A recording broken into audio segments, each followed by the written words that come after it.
Global star Ram Charan, Kollywood star director Shankar combination లో వచ్చిన game changer Sankranti కానుకగా మన ముందుకొచ్చింది. ప్రపంచవ్యాప్తంగా ఈ మూవీకి పాజిటివ్ రివ్యూలు, మౌత్ టాక్ తో సక్సెస్ఫుల్ గా దూసుకెళ్తుంది గేమ్ చేంజర్. ప్రస్తుతం ఎక్కడ చూసినా Ram Charan movie first day opening గురించే మాట్లాడుకుంటున్నారు. ఈ నేపథ్యంలో ఈ మూవీ ఎంత కలెక్ట్ చేసిందో చూద్దాం. ట్రోలర్స్ కి చెప్తున్నా, ఈ సినిమా నెగిటివ్ ట్రోలింగ్ చేసే వాళ్ళకి చెప్తున్నా, ఎవ్వరు ఏ సినిమాని లేపలేరు, ఎవ్వరు ఏ సినిమాని తొక్కలేరు. ఈ విషయం తెలుసుకోండి. ఒక మంచి సినిమాని ప్రేక్షకుల ముందుకు తీసుకెళ్లవలసిన బాధ్యత రివ్యూస్ చెప్పేవాళ్ళ మీద ఉంది. Game changer movie negative talk చెప్పేవాళ్ళు ఒకసారి ఆలోచించుకోండి.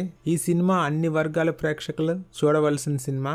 ఇక ఈ మూవీ ఫస్ట్ డే 186 కోట్ల రూపాయలు కలెక్ట్ చేసినట్లు నిర్మాణ సంస్థ ప్రకటించింది. దీంట్లో పెద్ద మిస్టేక్ ఏముంది? ఒక పాన్ ఇండియా సినిమా, ఒక గ్లోబల్ స్టార్ ఇమేజిన రామ్ చరణ్ సినిమా వరల్డ్ వైడ్ గా బుక్ మై షోలో రికార్డులు క్రియేట్ చేసిన ఈ సినిమా ఫస్ట్ డే 186 కోట్ల గ్రాస్ రావటం పెద్ద విషయమేం కాదు. ఈ సినిమా ఫస్ట్ వీక్ లో 1000 CR దాటుతుంది. Trollers get ready. ఇక day 1 game changer movie Telugu రాష్ట్రాల్లో 100 కోట్లు, తమిళనాడు, హిందీ, కర్ణాటక ప్లస్ మలయాళం, ఓవర్సీస్ లో మొత్తంగా 20 కోట్లు కలెక్ట్ చేసింది.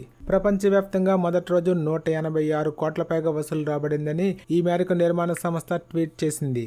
ఇక రెండో రోజు కూడా గేమ్ చేంజర్ మూవీ ఎక్కడ చూసినా హౌస్ఫుల్ బోర్డులు, బుక్ మై షోలో రికార్డులు క్రియేట్ చేయడం ద్వారా ఈ సినిమా తెలుగు రాష్ట్రాల్లో 80 నుంచి 90 కోట్ల రేంజ్ లో వసూలు రాబట్టే అవకాశం ఉందని తెలుస్తుంది. ఓవర్సీస్ లో మొత్తంగా 10 నుంచి 15 కోట్లు. ప్రపంచవ్యాప్తంగా ఈ సినిమా 140 నుంచి 150 కోట్ల మధ్యలో రెండో రోజు కలెక్షన్స్ వచ్చే అవకాశం ఉందని ట్రేడ్ పండితులు చెప్తున్నారు. చూడాలి మరి ఈ మూవీ రెండో రోజు మొత్తంగా ఎంత కలెక్ట్ చేసిందని.